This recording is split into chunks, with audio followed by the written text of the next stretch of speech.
ಯಾರು ಮಾಡ್ಬೇಕು? ಜೋರಿಗೆ ಅಂದ್ರೆ ಹುಲಿ ಜಯಂತಿ ಯಾರು ಮಾಡ್ಬೇಕು? ಹುಲಿಗಳು ಮಾಡ್ಬೇಕೆ ಹೊರತು ಇಲಿಗಳು ಮಾಡ್ಲಿಕ್ಕೆ ಸಾಧ್ಯ ಇಲ್ಲ. ಇಲಿಗಳು ಏನ್ ಮಾಡ್ತಾರೆ? ಇಲಿಗಳು ಎಲ್ಲಿರ್ತವೆ? ಇಲಿ ಬಿಲದಲ್ಲಿರ್ತವೆ. ಬಿಲವನ್ನೇ ಕೊರಿತಾ ಇರ್ತವೆ. ಹಾಗೆ ನಮ್ಮ ದೇಶವನ್ನೇ ಕೊರಿತಾ ಇದ್ದಾರೆ. ಇಲಿಗಳ ಸಂಖ್ಯೆ ಜಾಸ್ತಿ ಆಗಿ ದೇಶದ 75 ಸಂಸ್ಥೆಗಳನ್ನ ಕೊರೆದು ಮಾರಾಟ ಮಾಡಿಬಿಟ್ಟಿದ್ದಾರೆ. ಅದಕ್ಕೆ ಅದೇ ಟಿಪ್ಪು ಸುಲ್ತಾನ್ ಅವರ ಜಯಂತಿಯನ್ನು ಯಾಕೆ ಮಾಡಬೇಕು? ಬಂಧುಗಳೇ, ಉಳುವವರ ಭೂಮಿ ಒಡೆಯ. ಇವತ್ತೇನು ನಾವು ಇಂದಿರಾ ಗಾಂಧಿ ಉಳುವವರಿಗೆ ಭೂಮಿಗೆ ಒಡೆಯ ಅಂತ ಹೇಳ್ತಿದ್ರು. ಅದಕ್ಕಿಂತ ಹಿಂದೆ ತನ್ನ ಸಾಮ್ರಾಜ್ಯದಲ್ಲಿ ಮೊಟ್ಟ ಮೊದಲ ಬಾರಿಗೆ ಭೂ ಸುಧಾರಣೆಯ ಜಾರಿಗೆ ತಂದವರು ಅದೇ ಟಿಪ್ಪು ಸುಲ್ತಾನ್ ಸೈಯದ್ರವರು. ಆ ಕಾರಣಕ್ಕೋಸ್ಕರವಾಗಿ ಎಲ್ಲ ಧರ್ಮವನ್ನು ಪ್ರೀತಿಸಿ ಎಲ್ಲರನ್ನು ಒಪ್ಪಿಕೊಳ್ಳತಕ್ಕಂತಹ ಮಹಾದೊಡ್ಡ ಮಾನವತಾವಾದಿಯ ಜಯಂತಿಯನ್ನ ನಾವೆಲ್ಲರೂ ಆಚರಣೆ ಮಾಡಬೇಕಾಗಿದೆ. ಬ್ರಿಟಿಷ್ನ ಗೆಜೆಟರ್ನಲ್ಲಿ ಅಥವಾ ಬ್ರಿಟಿಷ್ನ ಮ್ಯೂಸಿಯಂನಲ್ಲಿ ಇವತ್ತಿಗೂ ಸಹ ನಮ್ಮ ಮಾತಾಡೋದು ಚೆನ್ನಾಗಿ ಮಾತಾಡ್ತಾರೆ. ಅವ್ರ ಬಗ್ಗೆ ಎಲ್ಲ ವಿಷಯಗಳನ್ನು ಪ್ರಸ್ತಾಪ ಮಾಡಕ್ ಹೋಗೋದಿಲ್ಲ. ಒಂದೇ ಒಂದು ವಿಷಯವನ್ನು ಹೇಳ್ಬಿಡ್ತೇನೆ. ಬ್ರಿಟಿಷರು ಪತ್ರ ಬರೀತಾರೆ ಟಿಪ್ಪು ಸುಲ್ತಾನ್ಗೆ, ನಿನ್ನಿಂದ ನಾವು ಗೆಲ್ಲಕ್ ಆಗೋದಿಲ್ಲ, ನಿನ್ನ ರಾಜ್ಯ ನಿಮ್ಮ ಹತ್ರನೇ ಇರಲಿ, ಸ್ವಲ್ಪ ಸರೆಂಡರ್ ಆಗು ಅಷ್ಟೇ, ನೀನ್ ಸ್ವಲ್ಪ ಸರೆಂಡರ್ ಆಗು ಸಾಕು, ನಿನ್ನ ಆಸ್ಥಾನ ಎಲ್ಲರೂ ನಿನಗೆ ಬಿಟ್ಟುಕೊಟ್ಬಿಡ್ತೀವಿ ಅಂತ ಪತ್ರ ಬರೀತಾರೆ ಬ್ರಿಟಿಷರು. ಅದರ ಟಿಪ್ಪು ಸುಲ್ತಾನ್ ಎಷ್ಟು ಚೆನ್ನಾಗಿ ಅವರಿಗೆ ಪತ್ರ ಬರೀತಾರೆ ಅಂದ್ರೆ, ಮೇ ಕಿಸಿ ಕಾ ಗುಲಾಮ್ ನಹೀ ಹೈ, ಕೇವಲ ನಬಿ ಕಾ ಗುಲಾಮ್ ಹೈ ಅಂತ ಪತ್ರ ಬರೀತಾರೆ. ಮೇ ಕಿಸಿ ಕಾ ಗುಲಾಮ್ ನಹೀ ಹೈ, ಕೇವಲ ನಬಿ ಕಾ ಗುಲಾಮ್ ಹೈ. ಎಷ್ಟು ಅದ್ಭುತವಾದಂತ ಮಾತು ಹೇಳ್ತಾರೆ. कोई का गुलाम नहीं, केवल नबी का गुलाम नहीं. ಇದು ಟಿಪ್ಪುವಿನ ವ್ಯಕ್ತಿತ್ವವನ್ನು ತೋರಿಸ್ತಾರೆ.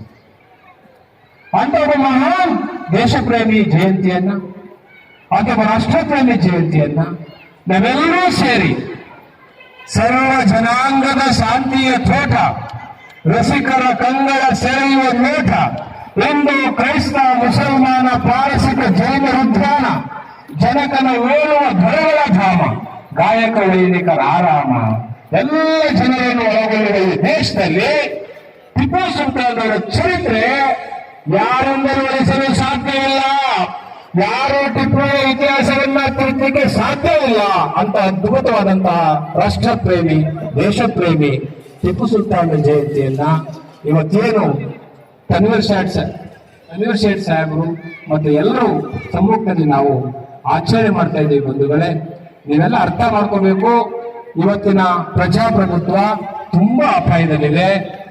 ಇವತ್ತಿನ ಸಂವಿಧಾನ, ಭಾರತದ ಸಂವಿಧಾನವನ್ನ ಅಲುಗಾಡಿಸ್ತಕ್ಕಂಥ ಶಕ್ತಿಗಳು ಬಹಳ ಬೆಳೆದು ಬಿಟ್ಟಿದೆ. ಬಾಬಾ ಸಾಹೇಬರು ಬಹಳ ಕಷ್ಟಪಟ್ಟು ಇಡೀ ದೇಶಕ್ಕೆ ಸಂವಿಧಾನವನ್ನು ಕೊಟ್ಟಿದ್ದಾರೆ, ಸರ್ವರಿಗೂ ಸಮಬಾಳು ಕೊಟ್ಟಿದ್ದಾರೆ. ಅದೇ ಕಲ್ಪನೆಯನ್ನ ರಾಜಶ್ರೀ ನಾಲ್ವಡಿ ಕೃಷ್ಣರಾಜ ಒಡೆಯರ್, ನಾಲ್ವಡಿ ಕೃಷ್ಣರಾಜ ಒಡೆಯರ್ಗೆ ರಾಜಶ್ರೀ ಅಂತ ಕರೆದಿದ್ದು ಮಹಾತ್ಮ ಗಾಂಧಿಯವರು. ರಾಜಶ್ರೀ ನಾಲ್ವಡಿ ಕೃಷ್ಣರಾಜ ಒಡೆಯರು ಯಾರ ಆದರ್ಶ ಇಟ್ಕೊಂಡಿದ್ರು ಅಂದ್ರೆ, ಆದರೆ ಟಿಪ್ಪು ಸುಲ್ತಾನ್ ಸೈಯದ್ರವರು ಯಾವ ಆದರ್ಶ ಇಟ್ಕೊಂಡಿದ್ರು ಅದನ್ನ ನಾಲ್ವಡಿ ಕೃಷ್ಣರಾಜ ಒಡೆಯರು ಇಟ್ಕೊಂಡಿದ್ರು. ಅದಕ್ಕೆ ಅವ್ರನ್ನ ರಾಜಶ್ರೀ ಅಂತ ಕರೆದ್ರು.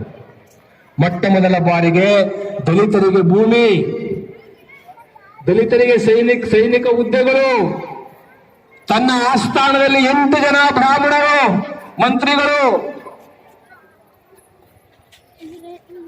ಯಾರು ರಾಷ್ಟ್ರದ್ರೋಹಿ? ಅದಕ್ಕೆ ಬಾಬಾ ಸಾಹೇಬರು ಇತಿಹಾಸವನ್ನು ತಿಳ್ಕೋಬೇಕು. ಇತಿಹಾಸವನ್ನು ತಿಳಿದಿಲ್ಲ ಅಂದ್ರೆ ಇತಿಹಾಸ ಸೃಷ್ಟಿ ಮಾಡೋಕ್ಕಾಗೋದಿಲ್ಲ. ಆ ನಿಟ್ಟಿನಲ್ಲಿ ಇವತ್ತು ನೀವೆಲ್ಲರೂ ಸಹ ಸೇರಿ ಟಿಪ್ಪು ಸುಲ್ತಾನ್ ಅವರನ್ನ ನಾವು ನೆನೆಸ್ಕೊಳ್ತಾ ಇದ್ದೀವಿ ಭಾವೈಕ್ಯತೆ ಸಂಕೇತವಾಗಿ. ಯಾಕೆಂದ್ರೆ ಅವರು ಎಲ್ಲಾ ಹಿಂದೂ ದೇವತೆಗಳು, ಹಿಂದೂ ದೇವರುಗಳು, ಎಲ್ಲಾ ದೇವಸ್ಥಾನಗಳಿಗೂ ದತ್ತಿ ಕೊಟ್ಟಿದ್ದಾರೆ, ಎಲ್ಲ ದಾಖಲೆ ಇದೆ. ಅವರ ಕನ್ನಡದ ಪತ್ರಗಳು, ಶೃಂಗೇರಿ ಮಠಕ್ಕೆ ಬರೆದ ಪತ್ರಗಳ ದಾಖಲೆ ಇದೆ.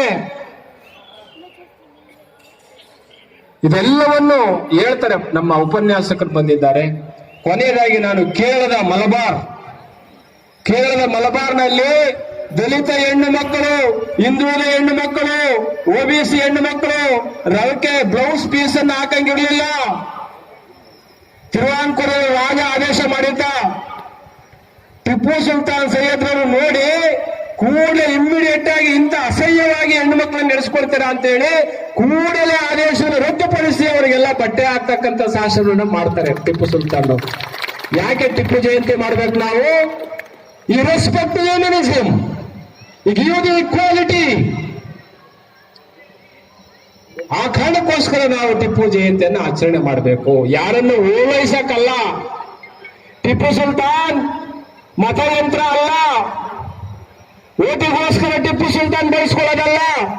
Tipu Sultan was a great democratic. ಅವರು ದೊಡ್ಡ ಪ್ರಜಾಪ್ರಭುತ್ವವಾದಿ, ದೊಡ್ಡ ಮಾನವತಾವಾದಿ. ಅವರನ್ನ ನಾವೆಲ್ಲರೂ ಸಹ we are most respect our self, ನಾವೆಲ್ಲರೂ ಗೌರವಿಸಬೇಕು. ಆ ನಿಟ್ಟಿನಲ್ಲಿ ಇವತ್ತು ಜಗತ್ತಿನಲ್ಲಿ ಎರಡನ್ನ ನೆನೆಸ್ಕೋಬೇಕು ನಾವು. ಮೇ 4ನೇ ತಾರೀಕು 1999